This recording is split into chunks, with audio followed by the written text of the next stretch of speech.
especially when we get to have a bit of fun with these types of episodes. We've bragged, shouted from the rooftops. In 2023, we've got about 10,000 unique listeners that now tune in to the Australian Business Podcast. So there's you and I, and then the 9,998 that come for Jordan, who's not with us today. But thank you to everyone that supported us in 2023. We're going to use this episode as a bit of an opportunity to reflect on some of the lessons learned from 2023. So some of the things that came across our desk. Jordan has sent his in, even though he's just here with us in spirit. He has sent his in. So we'll give a shout out to him as we go through. And then in the next episode, coming up in a couple of days' time, this coming Sunday, you will get the 24 things to do or to action for your business in 2024. So a bit of a play on words and play on numbers. 23 things to review from this year and 24 things to look forward to in the new year is the next episode. So these two episodes will go back to back. If you want to listen and you like this one, listen to the next one. And if you've been listening to the Australian Business Podcast, why not do us a favor and subscribe? That would be amazing. Speaking of subscribe, I just noticed this before we're talking off air. This has nothing to do with the podcast that we're about to do, but you guys have got like a lot of Google reviews really quickly. Yeah. So after more or less every engagement, we send an email with a confirmation and a link to a Google review every single time. Yeah. That's good. Good process. Like it. Helps people find you on Google. Surfaces your. It's good for SEO and all those types of things. Absolutely. That was the goal. That was definitely the goal when we sort of created that process. We Google Grey Space Advisory now, and so much comes up, including a nice big photo of yourself. Yeah, I see that. I don't like to Google myself. I remember as a kid, in primary school, everyone would just Google their name, hoping something will comes up. Yeah. Now it's pretty crazy. A lot comes up. Only more to come, I'm sure, mate. So maybe we go, I go, you go for this. We've got 23 things. We'll spend about a minute to a minute and a half on each, guys. So don't sweat. We're not going to be here for hours. If you do want to follow up with us, you can just tweet us or just say g'day, leave a comment in the YouTube video, or just say hello. You can send us an email. There's always links in every single episode of the Australian Business Podcast. We record twice a week, episodes going live with experts and with us. But so you can get in contact if you do want to follow up on anything. All right, mate. Do you want to go first? Yeah. I thought I'd had you actually tested me when you sent through the agenda for this one. I was like, oh God, I can't even remember what I did last week throughout the year and the learnings. But the first one I took on was, I think it's important as business owners, we play the opportunity game, and there's constant opportunities that are sort of placed in front of us. So taking advantage of opportunities that come your way is one of the key learnings I had. I've sort of used this, a bit of a boring example, but I know it sort of applied to quite a few people. Is during a period of time, especially COVID, the temporary write-off for large equipment was around, which is the instant asset write-off that was, commonly sort of quoted. Can I tell you, I was surprised with how many people contacted me in July and August still wanting to claim that, even though it was very well advertised, it was ending 30 June. As in people didn't know that you could, basically unlimited instant depreciation. I had no idea it ended. Yeah. So I bought a $110,000 excavator, and I was like, well, all right, we've got to claim it over a period of time, and they were not happy. So I think that was one of the key moments where being a bit naive and sort of just focusing on other things and not really understanding the opportunity at present, because it is a large opportunity to claim a very big expense in 1 year's depreciation. I think that cost probably that person or people that are affected short term, probably tens of thousands of dollars. So it's important to take advantage of opportunities that come your way, not just sit on it. I got to admit, I've learned a lot from you and Jordan this year in terms of tax structuring and making the most of those opportunities. I mean, I can credit maybe Queenie, but also Jordan with buying the Tesla. That was clearly the only reason that I ended up getting that was because Jordan made me do it. No, just kidding. Because it made so much sense with the instant asset write-off, the electric vehicle subsidy, with the kind of the no fringe benefits tax. That was just unbelievable. And you see things like that, when there's we won't call them loopholes. They're not really loopholes. It's just is what opportunities. It is. They're opportunities. That's what it is. And that's just like the tax example, but there are so many other things that sometimes you've just got to recognize. Like, I don't want to bring up Warren Buffett too much because we're talking about business and not investing, but a lot of people talk about him as this amazing investor and business person. But a lot of his deals, he often remarks that he makes the decision within a couple of hours, like billion-dollar decisions, because he's kind of ready to go. When a good deal, he knows how to spot one. And so, love it, mate. Good way to start. So my number one is basically just knowing your customer avatar or customer profile. A lot of people don't truly know who their customer is. And I mean this in a genuine way. Like, a lot of people believe or think they know who their customer is. But the reason that they think that is because they have a preconceived idea of what their business strategy is going to be, who they're going to be selling to. What I realized this year is that it will shift. Your customer profile will shift a lot. I'm going to give you an example. So when we launched some courses earlier, we launched them last year, and we made them with like graphics and primary colors, and it was heaps of fun and whatever. But we did a survey this year which revealed the average age of a Rask podcast listener is 49. And when we did the surveys in those courses themselves, we expected people in their 20s to use them because that's who we were designing them for. And they ended up to be mainly all of them were in their 40s and 50s. And that was like a really stark reminder of getting the feedback, which is another one of my things in a moment. But like, you don't know who your customer is unless you actually just go in with a blank canvas and find out. And customer avatar, for people that don't know, that have just tuned into the Australian Business Podcast, we talk about it a lot. A customer avatar or customer profile is basically you building the picture of who your customer profile is. Like, what are the different groups? Who are they? You imagine them in your head. What do they like, dislike? How old are they? What's their name, etc. And you usually build one of those with your team around you. Cool, mate. That's number one. Yeah, I agree. I think it's super important. I think you really see the businesses that have an idea of who their ideal customers are and who don't. And then, especially in the service game, you sort of end up getting stuck with all these vampires that keep sort of draining you. I've never called them vampires, but that would make so much sense. Yeah, no, we call them vampires in the service game, where they just drain the life out of you. I like it, mate. All right, you're number two. Yeah, my number two might be slightly controversial for a few people, but I don't really care. Traditional is not always best. I think, especially in the service model, I think using, just word of mouth referrals and sort of old school networking, although it's very effective from a conversion perspective, and it is a very, effective tool in terms of lead generation. But this day and age, I don't think it should be your only tool. I think traditional is not always best. I think constantly evolving and being an innovator in your field is really, really important, whether it's new softwares, whether it's different staffing structures, whether it's for an accounting firm, for example, employing a sales team. It's like a traditional firm has never had a sales team. It's only been on word of mouth referrals. So I think don't always stick to traditional, change it up a little bit and see if you can pivot your way into almost a new industry. I like it. I like it so much. It's interesting because sometimes new is good and sometimes new is great. Sometimes new isn't great. It's important to have that balance, isn't it? Like, well, it's like important to have those KPIs that you're going to be tracking. It's like, when do we draw the line? When is it successful? When is it not successful? It's knowing the difference between your outcomes. Yeah, true. I remember when TikTok came along during COVID, half the people were naysayers and half of the people just got in there and used it and see what happened. And they've got hundreds of thousands of people that follow their brands and businesses now because they did it and they gave it a crack, even though everyone else was kind of shunning it at the time. And sometimes the new thing is the thing that you should be paying attention to. And I think the best brands that survive do that. Cool. Like it. Number two for me is feedback. Relating to point number one that I had, knowing who your customer is.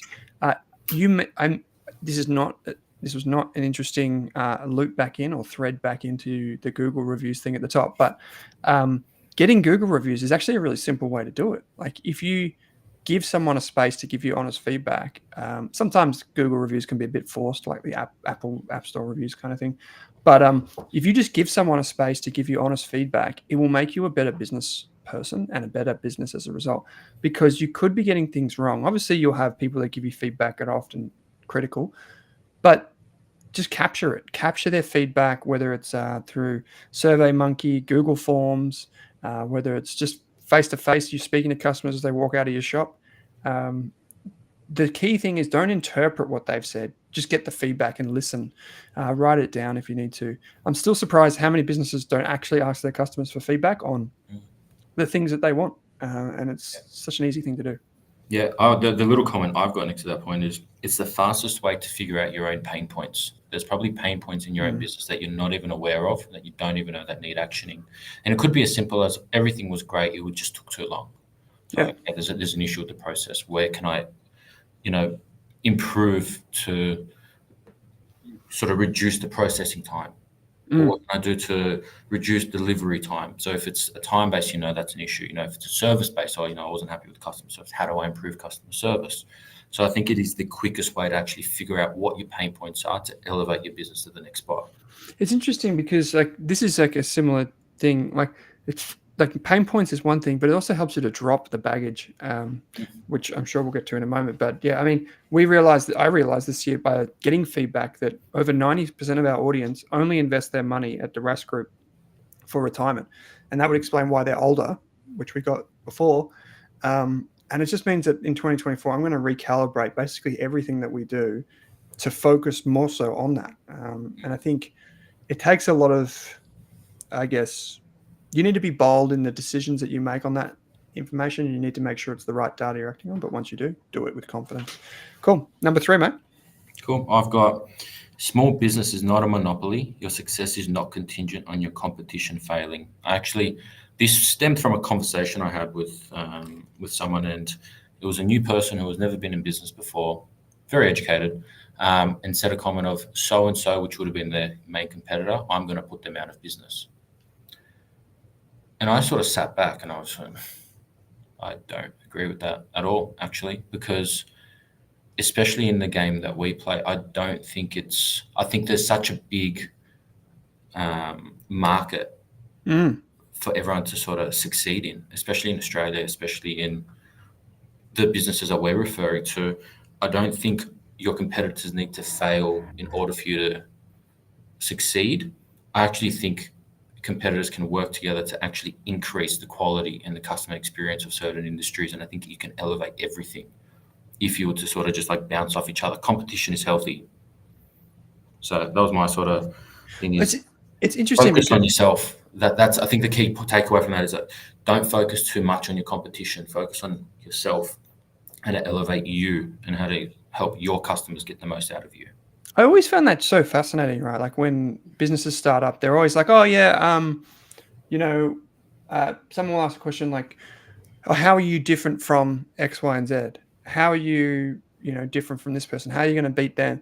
And I've always thought about this as a different way. I've always thought the moment you look at your competition is the moment you take your eyes off what your customer wants and needs. Now, of course, I say that you need that in moderation, right? I agree with you completely. The world is big enough for hundreds, maybe not hundreds, but tens of thousands of accountants, right? Of course. Just like financial advisors, investment advisors like Rask Group, or even like coaches or marketers, bakers. There's so much to do. And as long as you just keep serving your customers and you keep delighting them, everything will take care of itself. I've got number 3, which is pretty topical, something that we learned this year, and it was really popularized this year, is the explosion in the use of large language models and AI in particular, generally speaking, using AI for productivity. So if you're a Microsoft user, for example, I think you can trial out Copilot. Copilot is an example of an AI tool that now allows you to create PowerPoint slides in a matter of seconds. So you might say to Copilot, create 10 slides talking about the fundamentals of marketing. Creates 10 slides, you got a template, bang, done. It proofs it and edits it as you're working. That costs you a bit more, but why wouldn't you use it? We implemented Fireflies into our sort of software stack, which is an AI tool for transcribing and creating a summary. That might take us 20, 30 minutes after each meeting to do, so we've got notes. This is completely taking that away from us, which is hours throughout the year. I was wondering what that thing was that was in the meeting with us before, but makes sense. I thought it was just like Jordan with a different, with the robot friend. But yeah, so these types of tools, you may as well embrace them because they're going to be here and they're here to stay. A lot of businesses, again, comes back to this inability to embrace change. Sometimes change is a wonderful thing for your business. Like if everyone else is thinking, hey, we're not going to adopt this thing because of X, Y, and Z, and you're the one that adopts it, well, it may actually be your competitive strength to do that. Cool. I agree. Right, number 4. I think it's stressing the importance of goal setting and strategy. I think it's sort of a brief comment, but so we deal with businesses every single day. And can I tell you, you can see a very clear difference between the business owners that have a goal and strategy in place, even if it's not executed or presented perfectly, versus the businesses that don't even focus on it. Mm-hmm. The results on year-to-year performance are not even comparable. And I think it brings it into my little thing is having a plan, just a plan, doesn't even have to be the best plan, is far better than waiting for the perfect plan. Yeah. The perfect plan doesn't exist for any business. No one knows. There's no one right formula. There's no one right way to do anything. So have a plan and pivot on that plan, because it's not going to be right from the start. It's all about taking that journey on, having a little bit of that guidance, and then making decisions along the way. But I think I can't stress enough how important it is to just simply goal set. What's it like? Perfection is the what is it? Perfection is the enemy of traction, or something like that. Just getting started is the thing that brings you confidence, and the thing that you see in front of you today is not the thing that you see in front of you in the future. There was a great. I met a guy, and I think you may have met him, Raul from the Gold Coast event that we did, and he had. Yeah, he really entrepreneurial guy up on the Gold Coast. Wonderful to meet him this year when we were on the road. He's like has that test, doesn't he? That he said that if you look back on the first thing that you do for your business and you don't cringe, it means you waited too long. So if you're thinking about starting a business, if you're on the fence and you're wondering, am I going to look like a fool for doing this? Well, yeah, probably, but that's the sign that you're starting at the right time. So I can look back and think that too. It's a great one, mate. I really enjoy that. This one's more of like just a silly little one, but just be aware of privacy and cybersecurity in the coming, I guess, years. Because this year in 2023, we've seen dozens of different hacks and high-profile cybersecurity incidents.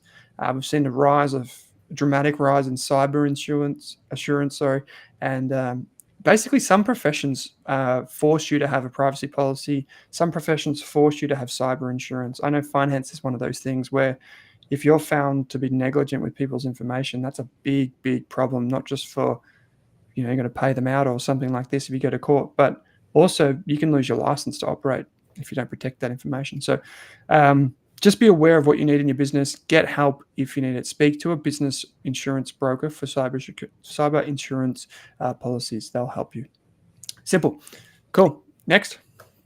I've got the importance of personal health being a business owner, and clarity and efficiency, because for us it's I'm sure every business owner would wish there was 48 hours every single day to work, and I think we'd still manage to work 40 of those. So having the capability to work the equivalent of a 40-hour day within a normal, call it 8 or 10-hour day that we usually do, I think is really, really important. And the only way to do that is to make sure your mind is clear, it's efficient, and it's good to go. So it's as simple as having your exercise, good eating, sleeping well, which I've got no idea about, to be honest, as a new father. But I think it's definitely on my hit list of how important it is, because it's probably an area that I forgot about this year, just with the business growth, having a little one, managing family and business life. And if you want a number one thing on my to-do list on 2024, it's focus on putting in a process to focus on my own personal health, because I can feel when you're operating at 100% versus 60%, and your results and your business will show that as well. Yep, love it. I'll then jump to my next one, which is journaling your thoughts. So journaling your thoughts is not about I remember when I was introduced to the idea of journaling, and I was like, that's some like wishy-washy kind of psychic stuff. It doesn't really apply to me.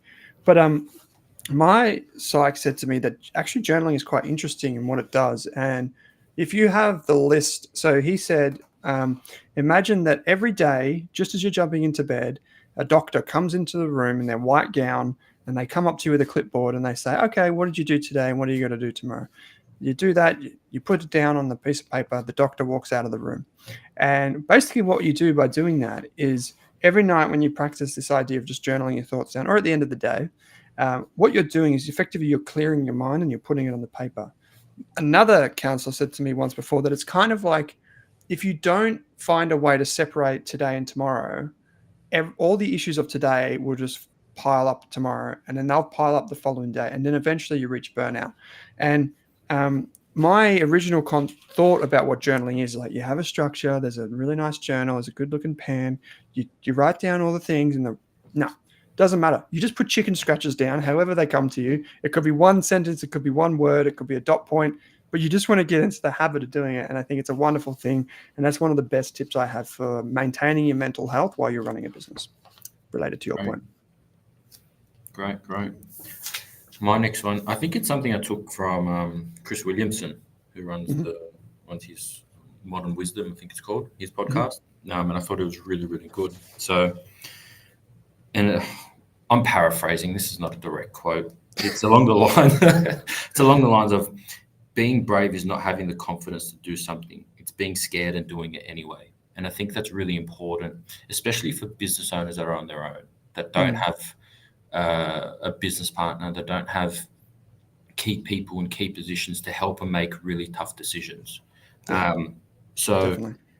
It's okay to be scared and it's okay to have your concerns about certain decisions, especially if you've sort of done your little risk and reward sort of mental calculations, call them.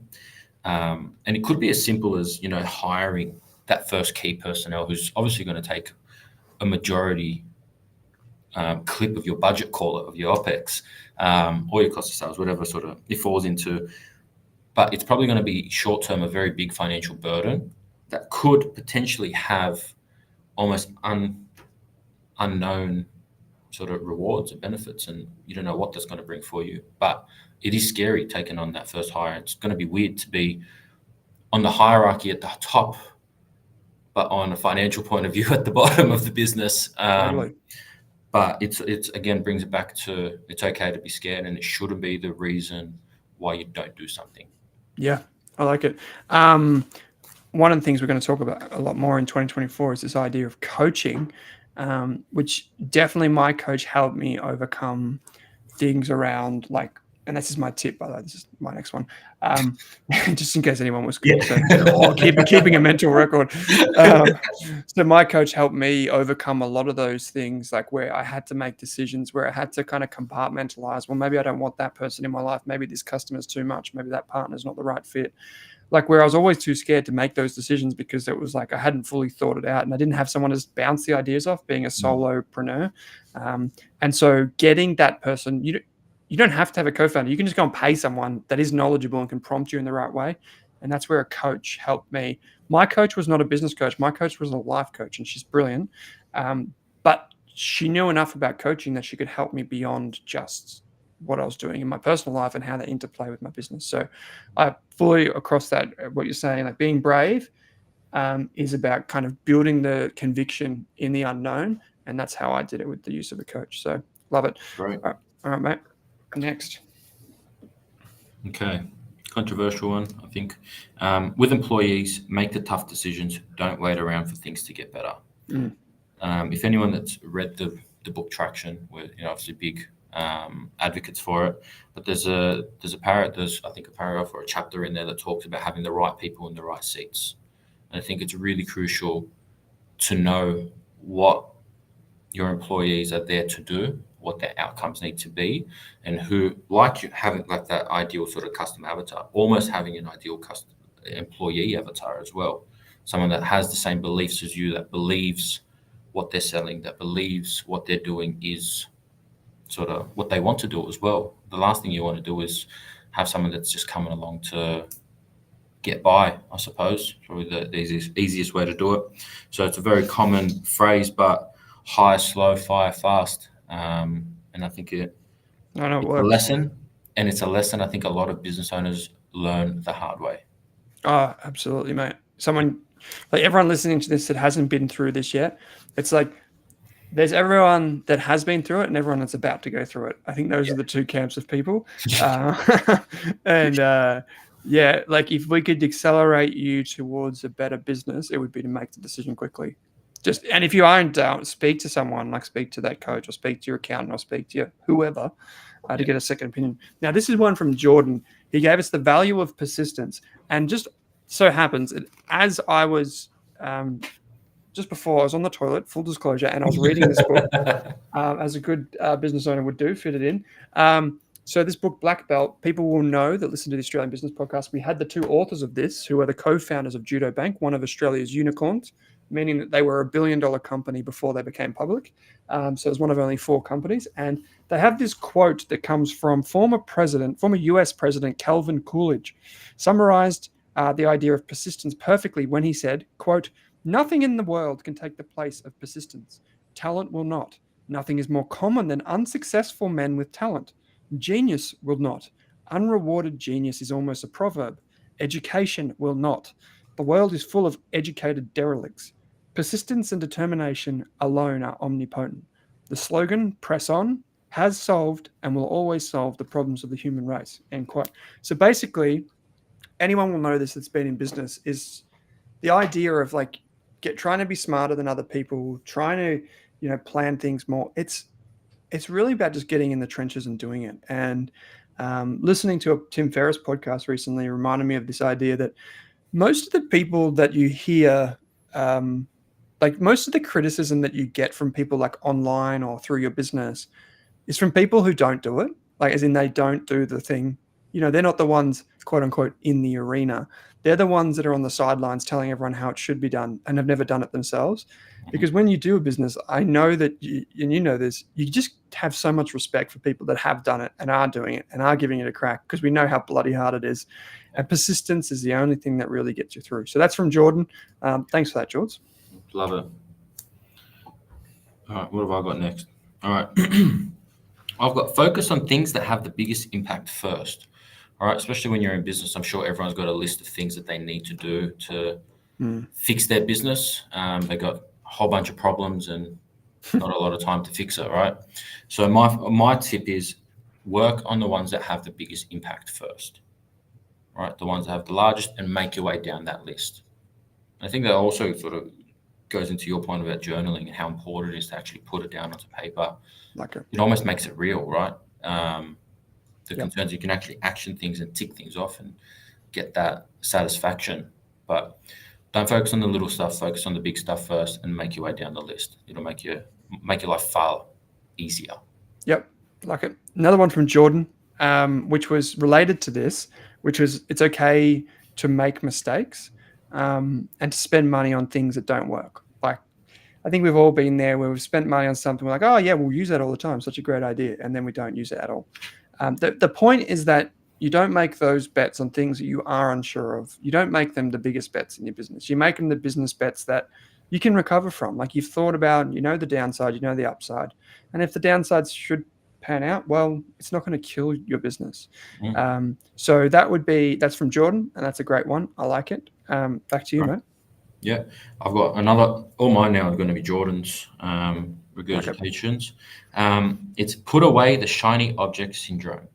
And what that means for people that don't sort of really know it is that when you're in business, there's a lot of things that can pop up. It's not like you're doing a straight course where you know exactly what the next steps are. There's things that constantly pop up, little, call them teasers or shiny objects that might distract you from your goals. They might distract you from your strategies. They might distract you from your day-to-days. And the key there is, again, building into that persistence where you need to just shut it out. Shut it out. Yep. They're taking opportunities and sort of not, you can definitely entertain these opportunities or shiny objects, but be very clear how they fit into your strategy and your goals. Yeah. When we had Nick Crocker on the show earlier this year, which is one of the most popular episodes of all time, he talks about like, as you get better at business, you get better at saying no. Like in the early days, you have to say yes to everything, and everyone knows that. But as you get bigger, you have to say no more often, and that's so important. I think every business hits that crossroad. It's, again, like the tough conversation with employees. I think there's, again, the people in business that have had to do it already, and then there's other people that are going to have to do it as well. You don't have an option. Absolutely. One of the things that I always do with meetings nowadays, this is a new thing that I discovered in 2023, is this idea of like when you have a meeting with one of those people who you're not sure what the outcome or their incentive is, you preempt the meeting, so you have notes and things that you want to talk about in the meeting set in advance. So when you get into it, it's actually like, these are the things we're covering. It's not just a meandering conversation where there's no outcome. Because those things, those shiny object kind of like, we could do this for you, or this is how we're going to solve that problem, or maybe we could work together. They just don't work. Very low return on effort. Okay. Everything that can be automated should be automated. And this is a kind of a bit of a software question. The old phrase of venture capital in California is like, software is eating the world. Well, it kind of is. But there are limits to that. Some things shouldn't be automated, and some things there's never going to be a software solution for. But the idea is that if there's a process in your business that you can automate, you should do it. And I can't say that more firmly, because it will save you money. It costs time up front to do it, but it's worth it. I'll give you a quick tip on this, though. Like, we've been doing automation since 2017, in our business, in all different ways. You can use Zapier, you can do it yourself, you can whatever. Basically every productivity tool has automation these days. But the thing is to keep it simple, because as your business scales, if you have like an onboarding workflow that's taking like 4 months to put together, that's great. It might work well for the first year, but what happens in year 2? You got to update it again. Year 3, is it out of date? Like, you want to make sure you want to build things that are simple. So simple automations work. Like, they really do. So focus on that. Automate as much as you can within that kind of confine. Yeah, great. Okay, your next one. Divide and conquer, splitting the business up to make faster progress. We do that, Jordan and I. So what we do is create portions of the business where certain tasks fall into that group, call it. So it's easier when you've got multiple people involved, but this is where, for solo sort of preneurs, or whatever the terminology you like to use, but the importance there is you're going to identify where your hires need to be at that point in time, right? So when you're creating these silos of tasks that need to be created, whether it's operations, finance, marketing, sales, right? And every business is going to have their own little twist to that, because there's key tasks that different businesses do. But have your day-to-days fall into a category. At that point in time, you can actually sit back and go, what's taking me the longest time? It could be an operations thing, right? It could be pick packing for whatever reason. And at that point in time, it's like, well, is that bringing the business value? It's like, well, not really. You're just working in the business at that point in time. Yeah. That's where your hire goes, and you start ticking these tasks off. Like it. Business with sort of co-founders and multiple people in the business, it's easy because you've got different people that are focusing on different things. It's not 2 people focusing on the same task. So by splitting it up and sort of having key personnel looking after certain components, you're almost doing double, triple, quadruple the amount of work in the same period of time. There is only one way you're going to go with a process like that, and that's forward. I like it. It was really only dawned on me this year as well, this whole divide and conquer thing, because I think if you're in your business and you only have really junior people or really people that are inexperienced, you can't really do that as easily, because you can't be like, here's the task, see you later, because they want feedback. Fair enough. But it goes back to your point earlier on, like where you're like, if you hire someone that's senior, it might cost you more upfront, but you can be like, listen, I'm going to do this thing over here, and you're going to do that thing, and that's your responsibility. Let's check in. Let's catch up once a week. Let's put a recurring reminder in there, a meeting in there, and let's catch up. Let's check in. But it also makes them feel good. It makes them have autonomy and grow. We spoke off air earlier today about offshoring. We could probably do another episode on that. We've been discovering that this year. That's probably one of the things that should have been on our list, because all of us have been completely blown away by that. And when I say all of us, I mean there's 3 of us. And we have we had so many people write in after we did that offshoring episode. So we'll do that again early next year. But yeah, I mean, that was just such a big thing that you can. And to touch on what you were just saying before, Yeah, to touch on one of the comments you said, which is sort of junior versus high level, I wish Jordan was in on it because he would actually know the person and the full context of what I'm trying to say. And it is like a successful sort of business owner. I'm pretty sure he's American based and also runs a podcast. It's in my brain somewhere, but I'm not going to be able to quote it. But they will only hire high level first, regardless of the capital up front. And the goal there is to find your key person and build the team around them. Right, okay. Find the experts and build your team around the experts. So it's always going to benefit your business to go top level first and build your team down. Like it. Yeah. Like it. Makes so much sense. So my one is something that we covered not too long ago on the Australian Business Podcast, which was with Navar Trosselu, who was the founder of Navexa. For those of you that remember this episode, this was the conversation that we had just before Christmas where we spoke about things like pricing your products, and we talked about how he's built this software platform to help people track their investing and their property and that sort of stuff for tax reasons. Now, Navar said to us in that episode, he gave us a very, very, very clear framework for how to price your products and how to survey your audience to price the products. And it was wonderful how he stepped through these 4 questions you have to ask every customer in this survey, and then a couple others max depth questions. And basically what you do is you get their responses to these questions. So you might survey 50 of your customers or whatever. And then what he said, it's the beautiful thing because from that moment on, once you've done the numbers, you know exactly what your audience is willing to pay. But the key thing is you're not overpricing or underpricing. You're at the level that they're at. So your conversions are dramatically better than they were previously. So we did an episode with Navar from Navexa in December 2023. Go and check it out. If you have any issues around pricing your products and you want to go and you want to be a better business owner in 2024, check it out. Cool, man. That's mine. A couple more to go. Next one, letting go. In order to grow, you need to let go of things in your business. And I think that, again, goes down to the last point I made, which is hiring, key personnel, because that will actually allow you to step away. Because you're right, hiring a junior, you're still very hands-on. Part of your job is training. Yeah. That's your new role. So instead of freeing up time, you've actually almost created an extra task, which is training someone else to get to a certain level. So letting go is super important because that's the only way you're going to move forward. Yeah. Unless you're working on the business and its growth, lead generation, service delivery, customer service, experiences, unless you're somehow improving what you're doing, you're not going to move forward. Couldn't agree more. And letting go is one of those things where you unlock so much growth in your business. So I've got 2 more, you've got 1 more. So I think actually we're going to take it to 24. That's okay. So the thing that you mentioned before about co-founders dividing and conquering, this is more of an interesting thing. So again, I'll reference the Nick Crocker episode from the beginning of 2023.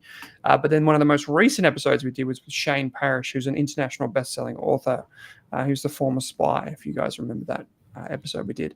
And in the Nick Crocker episode, he talked about the Elephants Group. It's this blog post that he wrote years ago about 3 or 4 of his friends that were all at a similar stage of life. And he used to catch up with them once every quarter. They used to go and hire an Airbnb. And these are the 4 or 5 people in Nick's life that he could share his most intimate details with, his bank statement, his struggles with his relationships, his business goals. And they would just be open and honest with that feedback. So he called it the Elephants. But the idea is that you just generally find people that you can connect with. Now, we are, fortunately, in 2024, we are launching a community initiative where you can get involved with us and find people that may fit that bill. But even if you don't have anyone in your life or you're not part of one of those communities, what you can do is what Shane said, which is build a personal board of directors. So a board of directors sits on a company and they make decisions based on the strategy of the company. But in a personal board of directors, you don't even need to know the person. So you could say, if I want to be, a better marketer, what you would imagine is that you're presenting your marketing strategy to Seth Godin or Elon Musk or one of these fantastic marketing geniuses. You'd just imagine to yourself, well, what would Elon Musk do in this situation? And you don't have to know them, but you know enough about him in this instance to know that what I'm saying he would never do because it wouldn't be good enough. And so you can hold yourself accountable to this fake board of directors and give yourself that sense of, you know what, I'm getting to that standard and I'm going to keep that standard really high. So that would be the personal board of directors or elephants if you have someone that you can share these types of things with. Cool. All right, one more each, mate. Call a spade a spade. Don't put off hard conversations. Like it. I think it's self-explanatory. I think the longer you dwell, the bigger things get, the more they snowball. And if in a hard conversation with a very low impact can all of a sudden turn into delays, and a big conversation more about the way you put it off and the impacts that it had over a period of time than the initial problem that you had at the very beginning. A lot of the times the hard conversations are not even that hard. That's personal experience.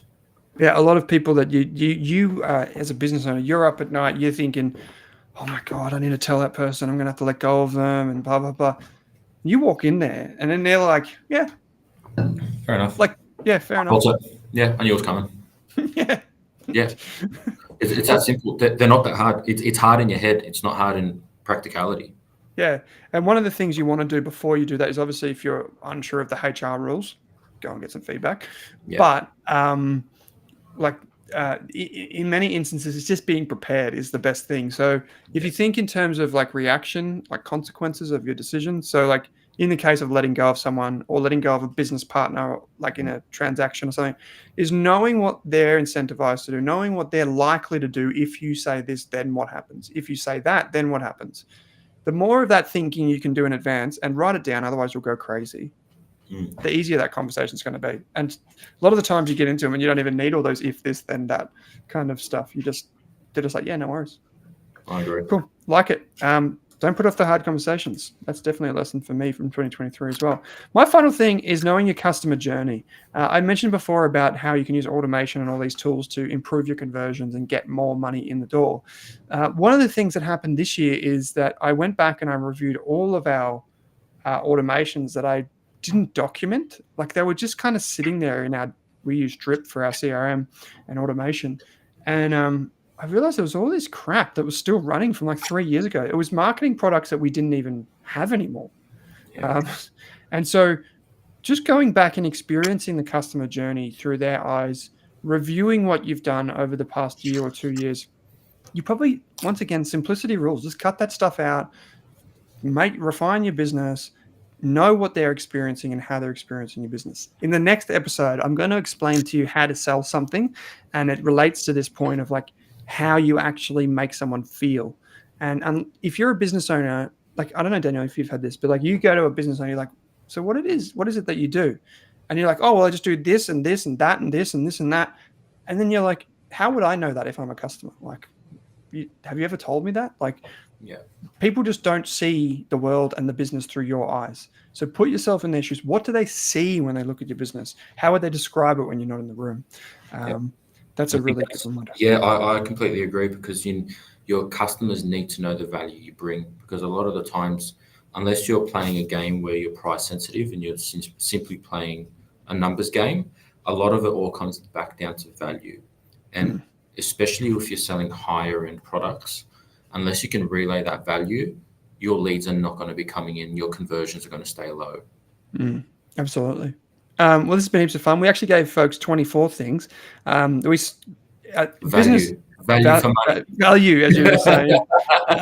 We've conveyed it pretty well. But every twice a week on the Australian Business Podcast, we go live and we talk about different concepts. We interview founders, business owners, whatever. One of the things that everyone should keep in mind if they're listening to this is in summer, we're going to be bringing a whole raft of new topics in our January summer series. So these will be monologues, meaning that each of us, all three of us, will be doing our own individual episodes.